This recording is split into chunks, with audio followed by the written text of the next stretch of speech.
চিত্রনায়ক সালমান শাহর হত্যা মামলায় নতুন করে উত্তেজনা তৈরি হয়েছে। মামলার অন্যতম আসামি ও চলচ্চিত্রের খলনায়ক আশরাফুল হক ডনকে জিজ্ঞাসাবাদের জন্য ৭ দিনের রিমান্ড চেয়েছে পুলিশের অপরাধ তদন্ত বিভাগ সিআইডি। তবে এখনও রিমান্ড মঞ্জুর হয়নি। এই আবেদনের উপর শুনানি হবে আগামী ২৭ আগস্ট বৃহস্পতিবার। মামলার তদন্ত কর্মকর্তা সিআইডির ঢাকা মেট্রো দক্ষিণের পরিদর্শক মুজিবুর রহমান গত ২০ আগস্ট ঢাকার আদালতে ডনের ৭ দিনের রিমান্ড চেয়ে আবেদন করেন। আবেদনের পরিপ্রেক্ষিতে ঢাকার মেট্রোপলিটন ম্যাজিস্ট্রেট জুয়েল রানা আসামির উপস্থিতিতে শুনানির জন্য ২৭ আগস্ট দিন ধার্য করেন। সেদিন ডনকে কারাগার থেকে আদালতে হাজির করার নির্দেশও দেওয়া হয়েছে। রিমান্ড আবেদনে সিআইডি মূলত ৩টি কারণ তুলে ধরেছে। তদন্ত সংস্থার দাবি, ডনকে পুলিশ হেফাজতে নিয়ে জিজ্ঞাসাবাদ করা হলে সালমান শাহর মৃত্যুর ঘটনার প্রকৃত রহস্য উদ্ঘাটনের সম্ভাবনা রয়েছে। দ্বিতীয়ত, তদন্ত কর্মকর্তার ভাষ্য অনুযায়ী ডন মামলার গুরুত্বপূর্ণ আসামি এবং তাকে নিবিড়ভাবে জিজ্ঞাসাবাদ করলে ঘটনার সঙ্গে জড়িত অন্য সহযোগীদের অবস্থান শক্ত ও তাদের গ্রেপ্তার সহায়তা মিলতে পারে।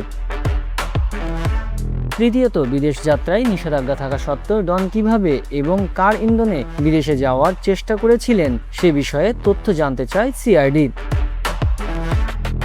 গত ৯ আগস্ট ঢাকার হযরত শাহজালাল আন্তর্জাতিক বিমানবন্দরে ইমিগ্রেশন এলাকা থেকে আশরাফুল হক ডনকে গ্রেপ্তার করা হয়। বিভিন্ন প্রতিবেদনে বলা হয়েছে তিনি সৌদি আরব যাওয়ার প্রস্তুতি নিচ্ছিলেন। পরে তাকে সিআইডির কাছে হস্তান্তর করা হয় এবং আদালতের নির্দেশে কারাগারে পাঠানো হয়।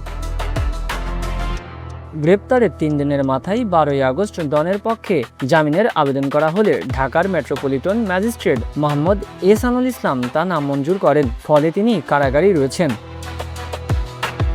১৯৯৬ সালে ৬ সেপ্টেম্বর রাজধানীর ইস্কাটনের বাসা থেকে জনপ্রিয় চিত্রনায়ক সালমান শাহর মরদেহ উদ্ধার করা হয়। শুরুতে তার মৃত্যুকে আত্মহত্যা হিসেবে বিবেচনা করা হলেও দীর্ঘদিন ধরে তার পরিবার ও ভক্তদের একটি অংশ এটিকে হত্যাকাণ্ড বলে দাবি করে আসছে। সালমান শাহর মা নীলা চৌধুরীর পক্ষে তার ভাই আলমগীর কুমকুম বাদী হয়ে ২০২৫ সালের অক্টোবরে রমনা থানায় হত্যা মামলা করেন। মামলায় সালমান শাহর সাবেক স্ত্রী সামিরা হক সহ মোট ১১ জনকে আসামি করা হয়। মামলাটি বর্তমানে সিআইডি তদন্ত করছে। এদিকে সালমান শাহর হত্যা মামলায় তদন্ত প্রতিবেদন দাখিলের তারিখও একাধিকবার পিছিয়েছে। সর্বশেষ আগামী ৩০ আগস্ট তদন্ত প্রতিবেদন দাখিলের দিন ধার্য রয়েছে। ফলে একদিকে ডনের ৭ দিনের রিমান্ড আবেদনের উপর ৭ই আগস্ট শুনানি, অন্যদিকে ৩০ আগস্ট তদন্ত প্রতিবেদন দাখিলের নির্ধারিত তারিখ। পরপর ২ গুরুত্বপূর্ণ তারিখকে ঘিরে সালমান শাহর হত্যা মামলায় নতুন করে তৈরি হয়েছে ব্যাপক আগ্রহ।